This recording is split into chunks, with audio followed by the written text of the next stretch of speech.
हम जी रहे हैं एक एरा ऑफ वॉर में। रशिया यूक्रेन वॉर 4 साल से ऊपर हो चुका है, चले जा रहा है। मिडिल ईस्ट में वॉर्स तो मानो खत्म ही नहीं होते। तो भाई एक वॉर के दौरान क्या होता है ये देखा है हमने दोनों वॉर्स में, चाहे वो यूरोप में वॉर हो चाहे मिडिल ईस्ट का वॉर हो, एनर्जी फैसिलिटीज को अटैक किया जाता है। एज अ रिजल्ट जो ऑयल एंड गैस प्राइसेस हैं वो बढ़ जाते हैं। इतना ही नहीं, मैन्युफैक्चरिंग फैसिलिटीज को अटैक किया जाता है, क्योंकि जब आप वॉर मोड में चले जाते हो तब कोई लिमिट्स ही नहीं रहती। तब आपको लगता है कि भाई कुछ भी करके सामने वाले को ऐसी पोजीशन में ले आओ कि वो झुक जाए।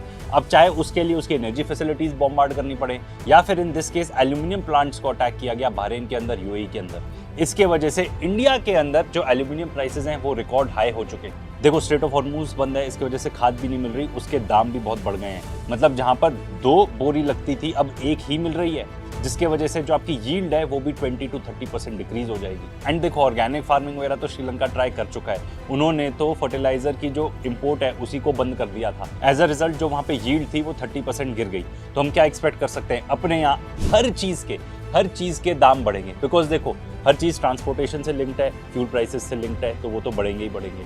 खाने तक का दाम इतना ज्यादा बढ़ जाएगा क्योंकि उतनी यील्ड ही नहीं आई। देखो अब हम क्या एक्सपेक्ट कर सकते हैं आने वाले टाइम में, वो सारे देश जो आत्मनिर्भर हैं, जो असली में अपना पूरा काम चला लेते हैं विदाउट इंपोर्टिंग अ लॉट, वो बढ़िया परफॉर्म करेंगे। एंड वो सारे देश जो इंपोर्ट डिपेंडेंट है उनका पता चलेगा कि भाई वो कितने पानी में है। देखो energy independence is a must. जिन जिन देशों के पास ऑयल है, गैस है, वो डेफिनेटली बेटर परफॉर्म करेंगे। ठीक है, बहुत सारे कंट्रीज इनफैक्ट आज के डेट में एक्सपोर्ट्स बैन भी कर रहे हैं। फॉर एग्जांपल रशिया जैसा देश जिसमें इतना सारा ऑयल एंड गैस है, वो कह रहे हैं कि हम गैसोलीन प्रोडक्ट्स नहीं एक्सपोर्ट करेंगे। हंगरी को भी उस लिस्ट में ऐड कर लो। ठीक है, इनफैक्ट इंडिया ने भी ऐसा कुछ सिमिलर ही किया था रशिया यूक्रेन वॉर के दौरान, जब उन्होंने बोल दिया था कि हम स्टील नहीं एक्सपोर्ट करेंगे, अपना वीट नहीं एक्सपोर्ट करेंगे। एंड देखो यहीं पे एग्जांपल आता है कौन आत्मनिर्भर है कौन आत्मनिर्भर नहीं है। चाइना काफी हद तक आत्मनिर्भर है। अब चाइना का एग्जांपल ले लो, वो one of the biggest producers हैं ऑफ फर्टिलाइजर्स। एंड आज के डेट में तो उन्होंने बोल दिया है कि हम अपनी खाद एक्सपोर्ट ही नहीं करेंगे। एंड अगर आप इंडिया की हालत देखो तो इंडिया के पास उतना फर्टिलाइजर है ही नहीं, हमने उतनी प्रोडक्शन फैसिलिटी भी नहीं बढ़ाई अपनी। एंड देखो ऐसा नहीं है कि कोई भी देश को कुछ इंपोर्ट करने की ही नहीं जरूरत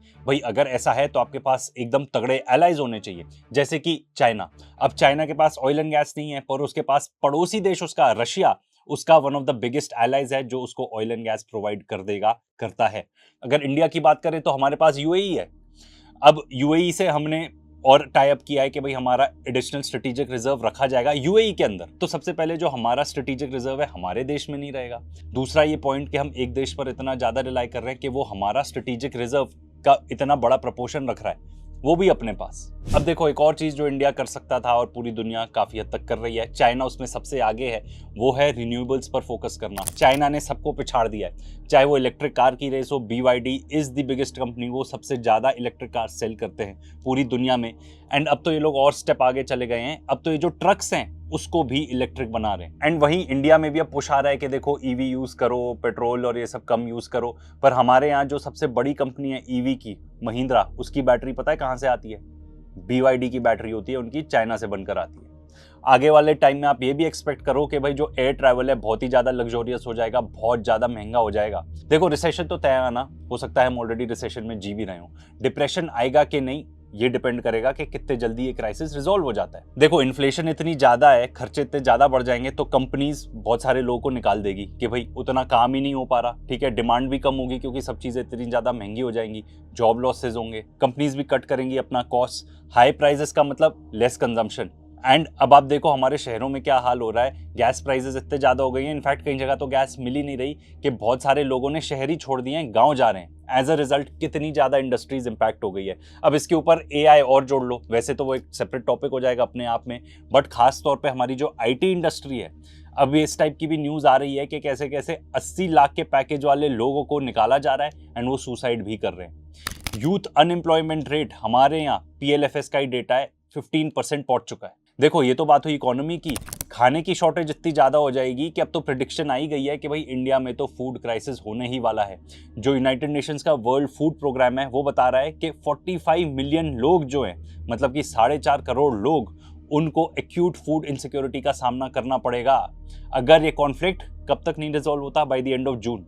एंड हम ऑलरेडी एंड ऑफ में तो हैं ही हैं। देखो ऐसा नहीं है कि सबकी हालत खराब है, बहुत सारे ऐसे लोग हैं जो पैसे नहीं बना रहे, तो बहुत सारे ऐसी कंपनीज भी हैं, ऐसे लोग भी हैं जो जमकर प्रॉफिट कमा रही हैं। ये देखो सऊदी की ऑयल कंपनी सऊदी अरामको, उनके जो प्रॉफिट्स हैं वो 25% ऊपर जा चुके हैं despite the war, despite the fact कि स्ट्रेट ऑफ हॉर्मूज बंद है। उनके पास एक और पाइपलाइन है जिसके थ्रू वो बाब अल मंदेब स्ट्रेट के थ्रू एक्सपोर्ट कर रहे हैं।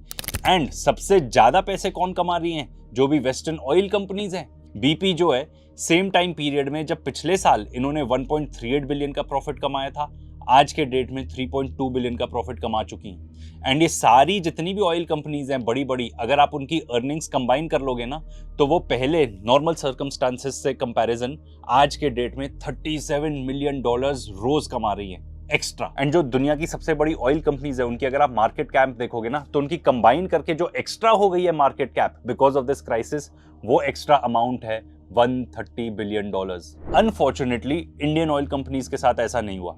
इंडियन ऑयल कंपनीज ने दबा के पैसा बनाया पहले जब हमको डिस्काउंटेड ऑयल मिलता था, बट यहाँ पे ऑयल प्राइसेस जब कम हुए थे तो कम भी नहीं करे गए। मतलब इंडियन ऑयल कंपनीज का तो ये हाल है, पिछले साल इन्होंने जितने भी प्रॉफिट कमाए थे, जितने मुनाफे थे, उससे ज्यादा नुकसान हो सकता है इस साल के फर्स्ट क्वार्टर में।